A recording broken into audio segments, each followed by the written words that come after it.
Welcome to the full Power Word Nerd review of Dragon Quest IV for the Famicom, also known as Dragon Warrior IV in the West. Today we will be discussing the history of the series, production of the game, features in this iteration, and we'll be rating the game on 6 different categories: graphics, music and sound effects, control, gameplay, story, and replayability. Sit back and enjoy the video.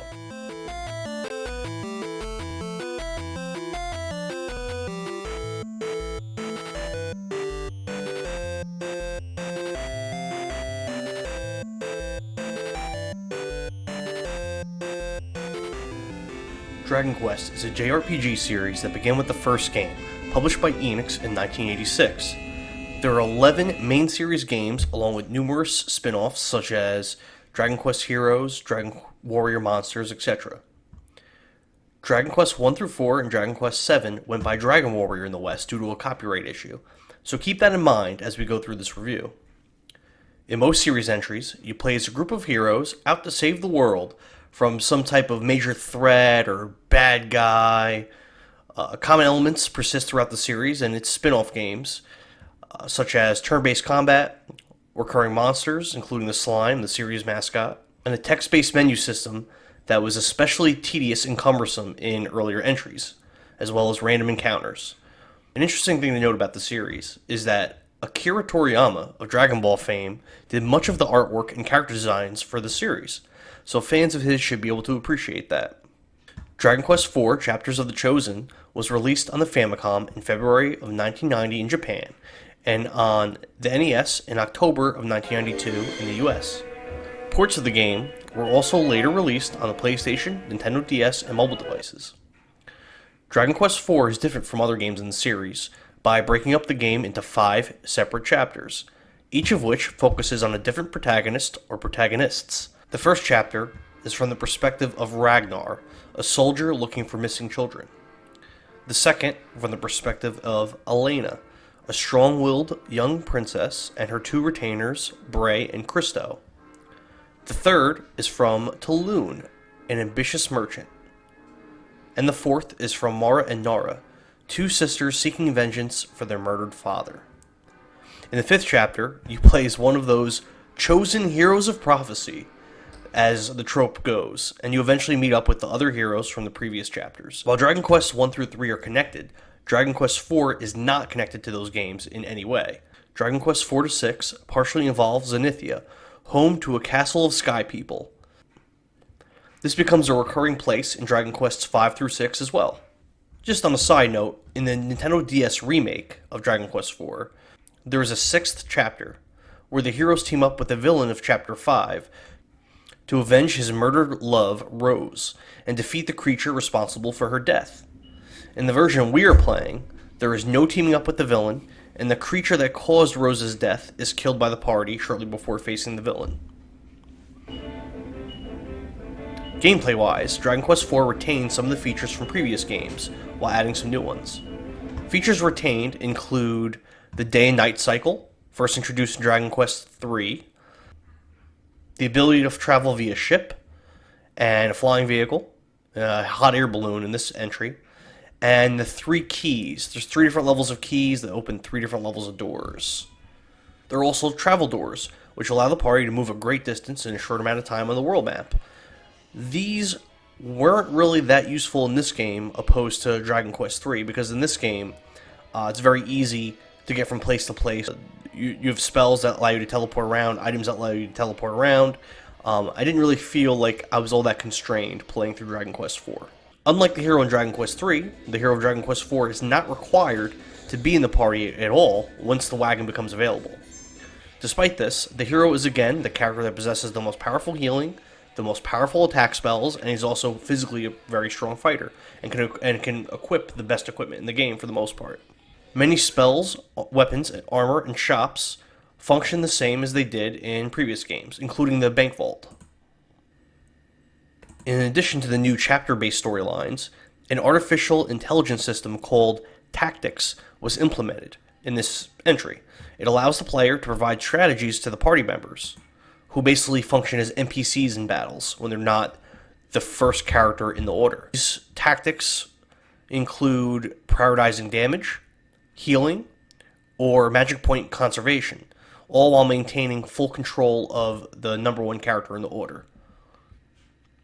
So basically, the start of each round, because again it's turn-based, your options, once you have the wagon, let's talk about the full options. Your options would be, you could choose what you want the first character in the order to do. You could pick a spell, you could pick a target to attack, use an item, etc. You can also set your tactics at the beginning of each round. For example, let's say you're going through a dungeon and you want to conserve your magic points because you're running a little bit low and you want to have some left over for a boss fight. You just go to conserve. You actually go to no MP. That's an option. No MP. So your casters don't use any magic at all. In areas where the wagon's available, you could switch out. Like let's say you want to switch out Bray with someone who could physically fight a little better, like Talon. You could just do that mid-battle, and it just that character uses up his turn. Also, if an enemy what's helpful is if an enemy is targeting that character that you're switching out, and the enemy hasn't gone yet, when it's his turn and he switches, that enemy just automatically misses, because the character's not there anymore. So the wagon, which was first introduced in this game, allows the player to choose which characters are used in battle, and it could also be seen in Dragon Quest V and VI.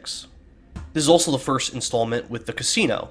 It's a place to play several minigames, such as a slot machine, poker, and it has that monster betting arena that was also introduced in Dragon Warrior 3. The casino uses tokens that can be traded in for special items. A couple of items are awesome, even for the end game, and some of them aren't very useful. Searching drawers and the inside of jars was first introduced in this game as a means to find items. There's these items throughout the world just called small medals, and they're introduced as a new item to search for the end game, where you collect a huge number of them, and you could trade them in for special items to this secluded king who lives on an island.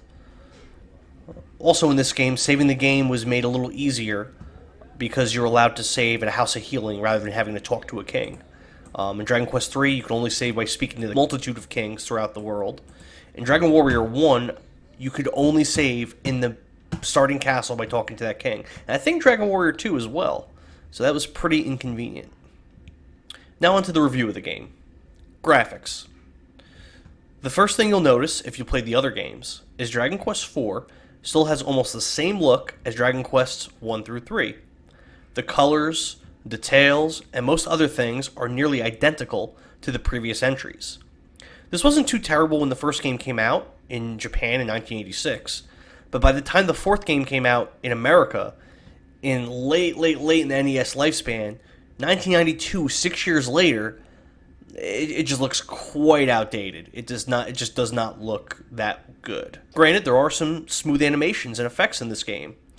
When you light the fire at the Great Lighthouse, when you open certain doors, and in the final boss battle, there are some really nice animations as the final boss, Necrosaro, undergoes multiple transformations. Of course, the character models look awesome. Thank you, Akira Toriyama. Our final graphics score, 6 out of 10. Music and sound effects. The music is nice, pleasant, atmospheric. Some of the tunes are pretty catchy. There aren't any tracks that grind your gears or are like grating to your ears where you're like, oh my god, I can't handle this endless loop anymore. Please, somebody turn it off. You don't really have to deal with anything like that. And some of the sound effects are really satisfying, like opening doors. But there are sound effects that are missing. It'd be nice to have a sound effect for when you go downstairs or when you search something. A lot of the spells and attacks have the same exact sound. It would have been nice to have a little more variety with that. But the final music score and sound effect, 8 out of 10. Control. Tedious menus stand out in this entry. It's not as bad as needing the menu option just to go down the stairs like in Dragon Warrior 1, but it's still extremely tedious to use different menu options to open doors, use items, talk to people, and search. The item organization in this game is terrible. Seeds, which are items that permanently boost your stats, are best used at the very end of the game. That's when you get the most benefit from using them. So usually you'll hold off on using them for a very long time. By the time you get to the point where you'd like to use them, you're going to have a tremendous number of them. Also, you spend a good deal of time in this game collecting the small medals I mentioned before. Sure, you can deposit and withdraw items from the storage, but you can only do this one item at a time, usually sitting through multiple lines of text for each transaction. The shops suffer the same fate. If you want to load up on medical herbs, you are buying one herb at a time, slogging through the dialogue for each purchase. And while it's nice that each character has his or her own inventory, because you gain access to more space as the game progresses and you get more characters, it's very easy to forget who has what item, and switching from character to trade items and make transactions is again very, very tedious. Not to mention, it seems like some special items and some key items and weapons have unique abilities that are usually useless and usually miss. And your characters that are acting like NPCs in the battles will just automatically use these items when you don't want them to, and it seems like that happens a lot. When I was going through my gameplay footage of my playthrough, I noticed I had to wade through these huge spans of time, huge swaths of gameplay where I'm just in the menus, moving stuff around, depositing stuff in the storage, taking stuff out, going somewhere to sell something, coming back, going to the storage again, just like for a tremendous amount of my time, like a big waste. Chapter 5 felt like it was really long, but I bet you it wouldn't have been that long if I didn't spend so much time in that storage in Endor. The battle system's good though. I mentioned before, you preset battle tactics for your party, and you only control the first character in your lineup. This can cause issues with your party doing dumb things, especially in boss fights, but it does make the combat go a little faster, and it's kind of refreshing to have this type of turn-based system. It was unusual. I haven't really played a game like this I can think of. There are games that let you automate your whole party as a time-saving measure, but to have it so that you always control one character and you can never control the others, it's definitely different, which I didn't mind. Also, despite my gripes, most of the things I complained about are actually improved in this game over previous installments. That does matter and has to be taken into consideration when giving out my score for this. So, the final control score is 6 out of 10. Story.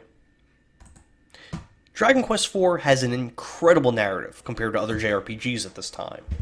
The developers were able to do something here I wouldn't have thought possible in an 8-bit game. There are recurring characters with a fair bit of personality, and while there is little to no character growth and the characters are kind of one-dimensional, you need to really compare these characters to those other characters in the 8-bit generation. You know, you have games like Final Fantasy 1 or Dragon Quest 3 where there is no character, like there is no personality at all in the characters, or like in Dragon Quest 2, let's compare it to, where the amount of, or Dragon Quest 1, the amount of personality that's there is very, very minimal. Very, very minimal. Or even like the first Fire Emblem game, where there's a little bit of text, but like, try to describe the personality of Marth. You can't. It's nothing. There's no personality. The chapter system was great in this game, and it really made it memorable. The system made you just a little more invested in the characters, and I've got to say, Enix, they published a true fantasy epic when they made this game. My final story score, 10 out of 10. Gameplay and fun factor. I've already mentioned how much I love this chapter system, but I can't go without mentioning it here as well.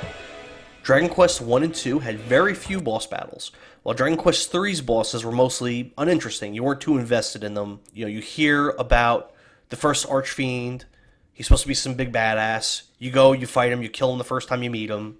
Then once he dies, oh, there's Archfiend Zoma was his boss. There's another Archfiend.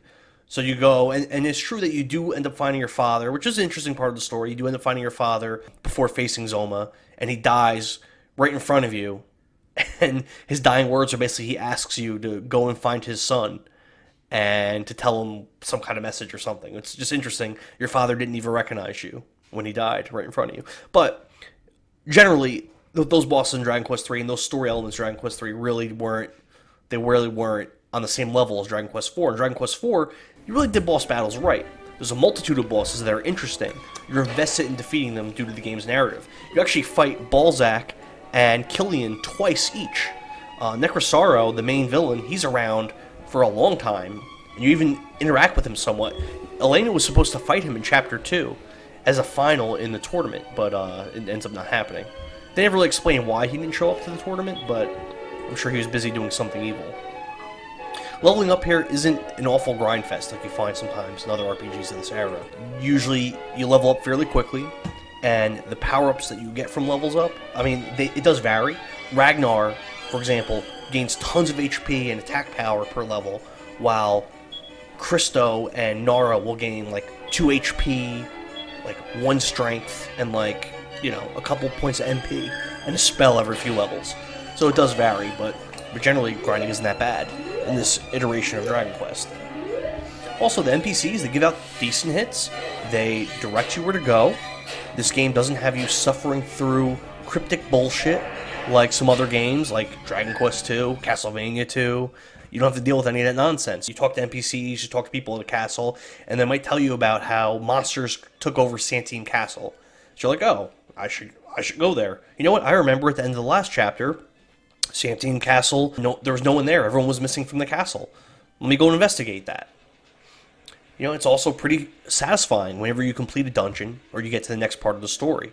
The narrative of this game makes it fun. You know, you want to keep going. You want to find the next treasure. You want to find the next boss. You want to push the story forward. Also, unlocking the wagon, boat, and air balloon helps you, obviously, with the travel time, but also keeps things fresh. I didn't mind floating around on the air balloon to uncover some new areas that I hadn't been before. And it was interesting kind of to explore. My final gameplay and fun factor score, 9 out of 10. Replayability. This game definitely has addictive gameplay. It's very fun, lots of areas to explore. It's a very big game for an 8-bit cartridge. Unfortunately, there isn't too much in the way of optional endgame content, but you do have the casino, the King of Metals, and a secret shop to give you plenty to do if you want to delay your confrontation with the final boss. Since grinding in this game isn't a chore and the story is rich and well told, this is actually an 8-bit RPG worth revisiting. Due to a bug with my translation patch, I had to replay chapters 1 through 4 during my Let's Play of this game. And you know what? I really didn't mind that much. Final replayability score, 8 out of 10. Now that the nerds have fully looked into this game, objectively rated each component of it, we can comfortably give it a final rating of 7.8 out of 10. That's it for the full review of Dragon Quest IV Chapters of the Chosen. If you enjoyed the video, support our channel. Leave a comment, like, and subscribe. In the meantime, keep an eye out for our next video, and peace out!